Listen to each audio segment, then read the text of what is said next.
그러면 네. 이제 앞으로 우리는 어떻게 해야 될 것인가 좀 네. 얘기를 해봐야 될 것 같아요. 네. 그래서 무주택자, 1주택자, 다주택자 포지션마다 대응 방법이 다를 것 같거든요. 네. 그래서 먼저 무주택자. 무주택자. 네. 어떻게 될까요? 집을 사야 될까요? 여기서 제가 가장 요즘 강조하는 말이 있습니다. 네. 실거주는 괜찮다. 이게 잘못된 명제다. 많은 분들이 또 네. 실거주는 괜찮다라면서 많은 사람들이 진짜 실거주는 괜찮다라고 여기고 있는 분들이 많아요. 근데 진짜 따져보지 않는 거예요. 제가 답답한 부분이 그거예요. 아니 구체적으로 따져보고 평가를 해야지 남들이 하는 말을 다 남들이 그렇게 하니까 그냥 받아들여요. 무비판적으로. 실거주가 하락장에서는 정말 위험합니다. 여러분들의 자산을 다 갉아먹을 거예요. 위험하다. 이제 나중에 기회가 되면 제가 자세하게 말씀을 드리려고 네. 계획을 잡고 있는데 예를 들면 간단하게 얘기하자면 어떤 집을 매매로 들어가느냐 전세로 들어가느냐 비교만 해봐도 이건 한 집을 들어가는 걸로 간주를 해야 됩니다. 왜냐하면 그 집에 들어가는 거니까 실거주 관점이잖아요. 네. 그러면 이 집의 실거주가 만약에 제가 10억으로 얘를 많이 잡는데 너무 비싸다 이런 얘기가 나올 수도 있으니까 매매가가 5억이에요. 매매가가 5억인 집이 전세가는 얼마일까요? 3억 정도? 네, 3억 정도 되겠죠. 3억 정도. 그러면 예를 들어서 한 4억 정도 있는 사람이 매매를 선택하느냐 전세를 선택하느냐 한번 따져보자고요. 그러면 매매를 선택하는 사람은 지금 4억을 가지고 있으니까 대출을 받아야 되겠죠. 1억을 받아서 이제 매수를 하겠죠. 그러면 첫 번째 들어가는 비용이 임대일 때 안 들어가는 비용이 첫 번째 매수하면서 생기는 비용이 있어요. 취득세? 그렇죠. 취득세가 들어갑니다. 취득세가 그 평형대에 따라서 조금 달라지거든요. 네. 뭐 650만 원 정도의 취득세가 발생을 하고요. 그 다음에 이제 보유세라는 게 발생합니다. 재산세. 네. 재산세가 매년 나오죠. 이게 이제 임대로 들어갔을 때에는 없는 거예요. 그쵸. 그 다음에 이제 대출을 받았죠. 1억. 1억에 대한 대출의 이자가 나가겠죠. 평균적으로 둘 다 6%로 잡아볼게요. 6%로 잡으면 1년에 600만 원이 나가죠. 그러면 이게 이제 다 주거 비용인 거예요. 임대로 들어가잖아요. 지금 4억을 가지고 있었는데 3억에 들어가는 거죠. 1억이 남죠. 그럼 1억을 예금을 한다고 볼게요. 1억이 남으니까 그쵸. 1억을 또 활용해서 돈을 벌어야죠. 그쵸. 네. 그러면 예금을 하면 5%짜리 대출 이자보다는 적으니까 5%짜리 그러면 1억을 5%로 예금을 하면 1년에 500만 원이 생기는 거예요. 자가로 들어가면 손해보는 금액이 거의 1,000만 원 돈 이상 손해 구간이 생기는데 전세로 들어가면 오히려 수익이 생기는. 그러니까 이게 실거주는 괜찮다라고 많은 분들이 말씀하신 이유가 네. 대변하는 건 아니지만 네. 거주의 안정성. 네. 네, 거주의 안정성. 그러니까 거주의 안정성도 이게 비교가 잘못됐어요. 그러니까 뭐냐면 전세를 사는 사람들은 전세끼리만 비교하는 거예요. 그러니까 내가 전세 사는 것만 자가랑 비교하는 게 아니고 네. 다 여기서 뭐냐면 이사 가는 원인을 살펴보면 돼요. 이사 가는 원인은 두 가지입니다. 가격을 올리던가. 네, 가격을 올리던가 아니면 임대인이 들어온다던가. 근데 실질적으로 임대인이 들어오는 원인을 보면 이 중에 한 70에서 80%는 가격을 올리기 위해서예요. 진짜 거주를 위해서 임대인이 들어오는 경우는 20에서 20% 정도밖에 안 됩니다. 네.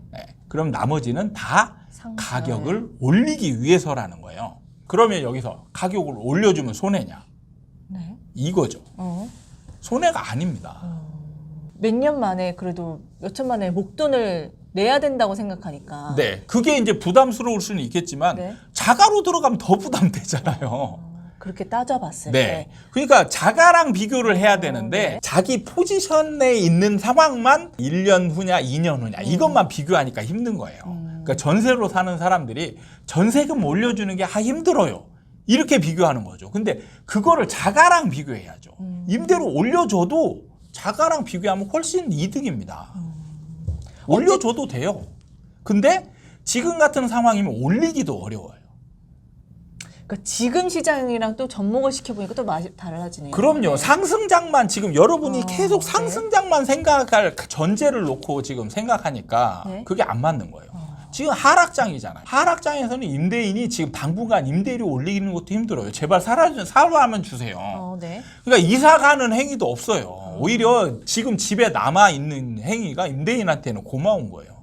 그러니까 향후 1, 2년은 이제 계속 이제 하락장이니까 네. 이 전세로 살 경우에 그 거주의 안정성이라는 게 이사를 나가는 게 네. 그 안정성이 없어지는데 그 요인이 사라지는 거네요. 그렇죠. 그런 요인이 그러니까 많지 않아지는 거죠. 네. 네. 그러니까 여러분이 들어갈 때 임대인이 앞으로 이 사람이 실거주 할 사람인가 아닌가만 선택하면 되는 거예요. 그리고 나서 나머지는 좀 올려줘도 괜찮다. 자가보단 낫다. 이렇게 해서 하락기 때. 근데 지금 이 전제는 뭐냐면 하락하지 않는 상황인 거예요. 하락하는 상황이면 더 죽어나는 거죠. 자기 자산이 없어지는 거니까. 예, 매매로 들어가면 지금 자산이 이제 지금 만약에 5억에서 4억으로 떨어졌어요. 1억이 빠졌잖아요. 네. 그럼 자기 자산 4억 중에 1억이 빠져서 3억밖에 안 남는 거예요. 임대로 들어가면 자기 자산이 그대로 있잖아요. 어찌 되면 자기 자산을 좀 보장할 수 있는 당연히 그렇죠. 수단이 되는 거네요. 그러니까 하락 시기에는 임대로 들어가는 게 훨씬 유리합니다. 근데 실거주는 괜찮다. 이 프레임을 한번 좀 면밀하게 계산을 해보세요. 계산을 해봐서 선택을 하시기 바랍니다. 그래도 나는 죽어도 자가가 좋다. 그러면 사세요. 물어보지 말고 사시면 됩니다. 근데 대부분은 떨어지는 걸 두려워하죠. 그래서 물어보고 선택해야 되느냐 말아야 되느냐 그렇게 물어보신다면 미루시는 게 좋습니다. 그러니까 지금 매수를 하면 나의 자산이 사라질 수도 있을 수도 있으니 많이 그걸 좀 사라질 계산을 해봐야 된다. 많이 사라질 거죠. 그러니까 여러분들이 시장을 어떻게 판단하느냐에 따라서 다른 거예요. 그러니까 여러분들은 상승할 것 같다. 사세요. 그건 제가 안 말립니다. 시장의 방향이 전망이 다른데 그렇죠, 그거를 제가 뭐 굳이 설득시킬 방법도 없고 저는 충분히 얘기를 했습니다. 제가 1대1로 만나야 뭐 설득을 하든지 말든지 하는데 1대1도 힘들죠. 네. 방법이 없습니다.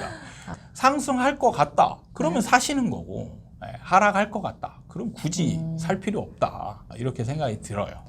그러니까 일단 무주택자는 실거주는 괜찮다라는 프레임을 좀 깨고 좀 생각을 볼 필요가 있다. 네. 1주택자는 어떻게 하는 게 좋을까요? 지금 1주택자는 갈아타기 하시려는 분들도 되게 많으신 것 같아요. 네. 하락장에서는 갈아타기 하는 거 아닙니다. 갈아타기도 안 돼요. 현실적이지 못합니다. 네. 그러니까 저번에 어떤 분이 저한테 질문을 하셨는데 네. 갈아타기 지금 하려고 계획 중인데 어떻게 하면 좋을까요? 이렇게 물어보시더라고요. 그래서 네. 제가 그분이 질문하는 바를 듣고 뭘 예상을 했냐. 이분은 갈아타기를 아직 시도해보지 않으셨구나. 갈아타기를 시도해본 분은 질문 자체가 이렇게 안 나와요. 그렇죠. 갈아타기 안 된다는 걸 알고 있습니다. 부동산 들어가는 순간 알겠죠. 네. 왜냐하면 내 집을 팔아야 갈아타기가 되잖아요. 내 집이 안 팔리고 있어요. 갈아타기 전제 자체가 지금 먹히질 않는 거예요. 근데 여기서 가장 크게 실수하는 분은 뭐냐? 갈아타기를 하는데 이제 선매수를 하는 거예요. 초금매들이 나오다 보니까 네. 나는 팔 수 있을 거다라는 생각으로 선매수하시는 분들이 간간히 있으신 것 같아요. 선매수하면 망하는 거예요. 선매수하면 이제 내 집을 그 기간 안에 팔아야 되잖아요. 네. 만약에 돈 여유가 없는 분들은 내 집을 팔아서 잔금 치러야 되는데 내 집 안 팔리면 잔금 치를 수 없어요. 네. 그러면 이 계약을 날릴 수도 있고 사고 나는 거예요. 그 다음에 이 계약을 유지하려면 내 집을 싸게 팔아야 돼요. 내 집을 손실 보면서 갈아타기 하는 거는 아무 의미가 없는 거죠. 뭐 여유가 있다. 여유가 있어도 내 집이 안 팔리는데 안 팔리면 결국엔 손실 보면서 팔아야 되는 거죠. 그렇죠. 갈아타기가 아닌 거죠, 그거는. 그럼 네. 잘못하면 이제 못 팔면 2주택자가 되는 거예요. 그러면 이제 메리트가 사라지는 거네요. 어쨌든 무조건 좋은 상황이 벌어질 가능성은 별로입니다. 23년에 1주택자는 갈아타기 시도하지 말아라. 네. 안 된다. 이렇게. 그래서 1주택자들은 이제 제가 뭐 이래라 저래라 하기 힘든 사람들이에요. 어쨌든 실거주 장기적으로 아마 거주하겠다라고 맘먹고 샀을 거예요. 장기적으로 거주하시는데 어려운 상황들이 많이 닥칠 겁니다. 그래서 허리띠 졸라 매시라 이렇게 조언 드릴 수밖에 없고 절대 부부간에 심한 말 하지 말기. 남 탓하지 말기. 네, 이거는 이제 필수 항목입니다. 부부간에 싸우기 시작하면 네. 못 버텨요. 내 집이니까 안정적이다. 이거는 부부간의 화합이 전제된 겁니다. 근데 싸우고 있는데 내 집이 안정적이다? 이런 행위는 절대 있을 수 없습니다. 그러니까요. 이게 뭔가 두 명의 의견이 합해져서 매수를 했다면 상관이 없는데 만약에 똑같아요. 두 그런가요? 명이 합해졌어도 선우가 있거든요. 그런가요? 너 때문에라는 게 반드시 나오게 돼 있어요. 그때 네가 이 얘기만 하지 않았어도 그러면 너도 같이 했지 않냐 이렇게 나오는 거죠. 네. 그러면서 이제 티격태격 싸우게 되는 거예요. 싸우기 시작하면 이 집의 거주 안정성은 없어지는 거예요. 상황이 좋을 때는 다 뭐 좋아 보이지만 안 좋으면 서로 날카롭게 되잖아요. 네, 그래서 좀 조심해야 여러분들 된다. 버티겠다 마음 먹으신 분들은 명심해야 될 게 두 가지가 있는데 하나는 이제 버티려고 비용이 많이 들어가니까 줄여라. 비용을 어떻게든 줄여라. 쓸데없는 항목들 다 줄이고 네. 통신비 줄이고 보험료 줄이고 다 줄이시기 바랍니다. 그 다음에 부부간에 절대 상대방을 자극하고 감정을 건들 수 있는 그런 말들은 절대 삼가하고 화목하게 지낼 것. 이 두 가지를 병행하면서 버티시기 바라고 팔고자 마음 먹으신 분들은 지금 팔면 안 돼요. 왜냐? 매수자가 없잖아요. 매수자가 없는 상황에서 빠르게 팔려고 하면 뭐 답은 뭐냐? 급매밖에 없어요. 손해를 늘리는 방법밖에 없습니다. 지금 팔지 말라고 하시는 거면 네. 그러면 뭐 가지고 있어라 아니면 또 중간에 기회가 온다는- 반등이 와요. 반등이. 예. 지금처럼 아까도 얘기했지만 금리 인상이 멈추고 네. 이것 때문에 상승하는 건 아니지만 정책이 누적돼서 이렇게 뭉치면 그러니까 제가 볼 때 세 가지가 같이 뭉치면 이제 반등이 일어날 확률이 높아지거든요. 세 가지가 뭐냐? 가격 하락 폭이 큰 거, 네. 그 다음에 금리 인상 멈추는 거, 어. 그 다음에 정책으로 규제 풀어주는데 조금 센 규제가 풀어졌다. 네. 그럼 이 세 가지 뭉쳐지면 반등이 나올 가능성이 굉장히 높아집니다. 그럼 이게 23년에 오실 일어날 거나요? 수도 있어요. 어. 23년에 일어날 수도 있고 24년에 일어날 수도 있지만 한 번 정도는 반드시 옵니다. 네, 그때 그렇기 때문에 팔아라. 그때 파는 게 가장 좋습니다. 알겠습니다. 네, 1주택자 만약에 팔 거면 이 세 가지 뭐 정책, 가격 하락, 금리 인하가 뭉쳤을 때 올 그 반등 시기에 네. 그러니까 기회를 이게 뭐 노려라. 이게 겹치지 않아도 반등은 올 수 있어요. 그러니까 반등은 중간에라도 한 번이 온다. 그럼 우리 아파트가 지금 뭔가 거래가 막 가만히 일어나면서 있을 때, 네. 약간 올라가는 분위기가 생긴다. 그럼 이때 파는 거예요. 그러니까 이 하락장이어도 계속 하락하는 게 아니라는 거죠. 그렇죠. 그러니까 반등이 한 상승장도 번씩 주구장창 상승하고 그런 게 아니고 조정 구간이 있습니다. 반드시 있기 때문에 항상 상승과 하락은 데칼코마니처럼 약간 딱 접으면 딱 마주치는 네. 똑같아요. 그래서 하락할 때도 반등 구간들이 있습니다. 그 시기를 노려라. 네.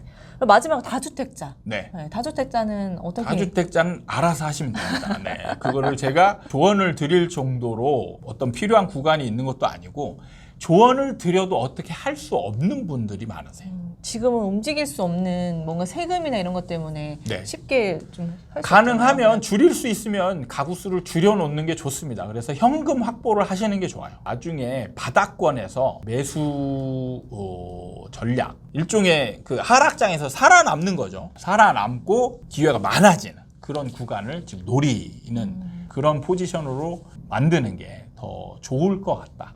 어찌됐든 다주택자는 뭔가 투자를 하기 위한 그런 계획을 세우신 분들이니까 그렇죠. 현금 확보를 할 수 있으면 현금을 확보를 해놓고 네네. 다음 기회 때 또 노려보라 이렇게 생각하면 되겠네요. 근데 정말 오늘은 22년을 또 종합진단도 내려보고 네. 앞으로 다가올 2023년 어떻게 흘러갈지에 대해서 좀 얘기를 해봤어요. 네.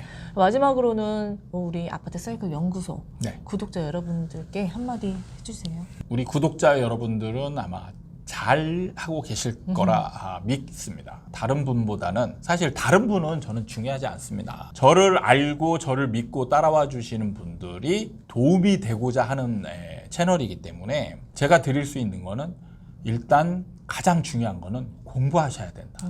제가 제 카페에다가 이런 말을 써놨어요.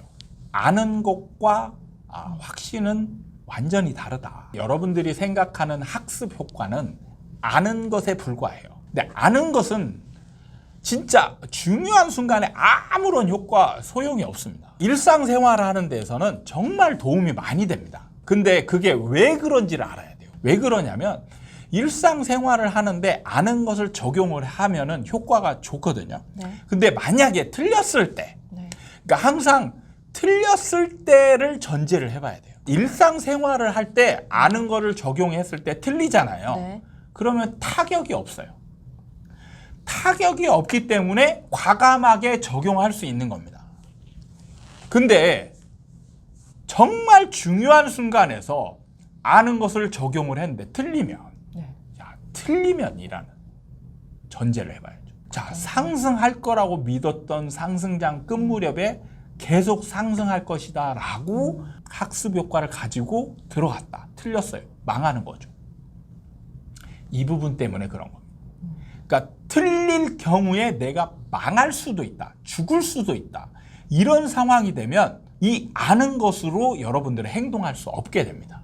그럼 어떻게 되느냐? 남들이 하는 대로 그대로 따라하게 돼요. 그게 조금 더 안전하다 생각이 드는 거예요. 그래서 학습 효과가 없다라고 제가 강조하는 이유가 바로 이겁니다. 학습 효과에 의한 기준이 세워지는 것은 아는 것이에요. 아는 것은 중요한 순간에는 기준이 될 수 없다라는 것을 명심하시기 바랍니다. 그러면 뭐냐? 확신이 있어야 돼요. 확신이라는 건 뭐냐? 남들이 다른 방향으로 전체 다 갈 때 만약에 내가 다른 방향이 확실하다라고 할 때 여러분은 다른 방향을 선택할 수 있어야 되는 거예요. 확신이 있으니까 갈 수 네. 있는 거죠. 아는 것은 다른 방향을 선택할 수 없습니다. 근데 확신은 다른 방향을 선택할 수 있어요. 그 차이입니다.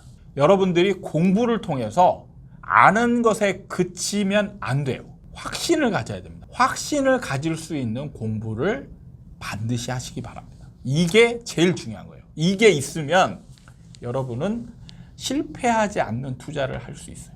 그걸 가르쳐 드리기 위해서 제가 이렇게 책도 쓰고 영상도 하고 이제 좀 더 심화 있는 강의도 하고 진행을 하고 있기 때문에 우리 구독자 여러분들은 자기의 어떤 포지션에 맞게 적절하게 제 거를 활용하시면 많은 도움이 되리라 생각됩니다.